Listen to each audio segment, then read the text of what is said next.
வணக்கம். புத்தம் புதுசுல இன்னைக்கு நம்ம பார்க்க இருக்கிறது ரொம்ப அழகான ராஜ அலங்கார முருகரை தான் நாம பார்க்குறோம்.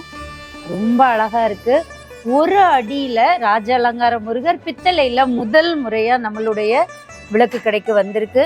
அவருக்கு கோல் தனியா கொடுத்துருக்காங்க. அவர் ராஜ அலங்கார முருகர் அப்படின்னாலே கிளியோட இருக்கக்கூடிய கோல் இருக்கும். இதுல கூடவே வேலுமே கொடுத்துருக்காங்க. இப்படி இந்த ரெண்டுமே வச்சு நாம அவருக்கு செட் பண்ணிக்கலாம். ரொம்ப அழகா இருக்கு. பொதுவா பித்தளையில எப்போதுமே ராஜ அலங்கார முருகர் வரமாட்டாரு. இப்பதான் லேட்டஸ்டா 6 இன்ச்ல கொண்டு வந்தோம். அதுக்கப்புறம் இப்போ ஒரு அடியில பித்தளையில ராஜ அலங்கார முருகர் அவ்வளோ அழகு. அந்த கோல் கையில வச்சிருப்பார் எப்போதுமே. அந்த கோலோடையும் வேலோடையும் இருக்கக்கூடிய முருகர் ராஜ அலங்காரத்துல 12 இன்ச்சு உயரத்துல